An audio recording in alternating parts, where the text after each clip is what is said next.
Imagine this. A political party that doesn't even have a digital membership register wakes up one morning and realizes they are holding the golden key to the 2027 Nigerian presidential election. It sounds like a Nollywood script, doesn't it? But this is exactly where the African Democratic Congress, the ADC, finds itself today. The name on everyone's lips? Peter Obi.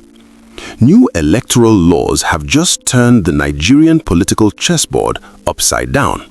What looked like a death sentence for smaller parties has suddenly become a victory path for the man who almost rewrote history in 2023. Today, we're breaking down the hardcore mechanics of how INEC's new rules are forcing the ADC's hand and why this might be the most dangerous move for the current administration. Let's talk numbers. The INEC new framework isn't playing games. They've rolled out a timetable with teeth. One of the biggest hurdles, parties must now digitize their membership registration within a strict 1-month window to conduct direct primaries. The ADC's own publicity secretary has already admitted on live TV they can't meet that deadline. To run a direct primary, you need a verifiable digital database. Without it, your primary is legally questionable and INEC will flag it immediately. For most parties, this is a disaster, but for the ADC, this failure has opened a secret door. Here is the plot twist. The same law that boxed them into a corner also offers an escape hatch, the consensus candidate route. Under Nigerian law, if a party can't do a mass primary, they can adopt a consensus candidate provided there is transparency and stakeholder agreement. No mass mobilization of 1 million verified members is required, just alignment, process, and will.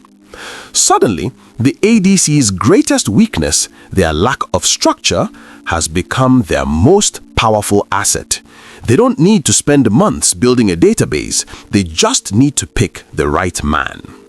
Now, the battle for this ticket is narrowing down to two giants, Rotimi Amaechi and Peter Obi.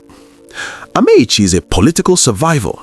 He's been a governor, a minister, and he has a base in the South-South. But let's be real, Amaechi is a product of the old system. He served under the APC machinery that many Nigerians are desperate to move past. Then there's Peter Obi. Obi isn't just a candidate, he is a seismic event. In 2023, he won Lagos, the fortress of the APC, without a traditional godfather or a massive funding machine. The obedient movement didn't die after the election, it went underground. It's waiting. If the ADC picks Obi, they aren't just getting a name on a ballot, they are inheriting a ready-made, battle-tested movement that spans the north, south, east, and west. What does the ADC need? They need credibility. They need a candidate the international community respects and young Nigerians will actually wake up on a Saturday morning to vote for. Obi checks every box. He left a surplus in the Anambra Treasury, a documented fact. He has the diaspora support, the youth appeal, and the business background to handle a failing economy.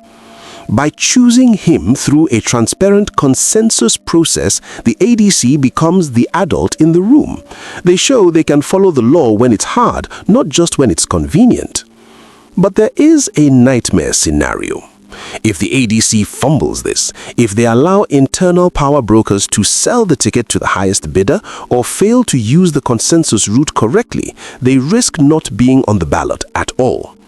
No valid primary means no candidate. No candidate means no ADC in 2027.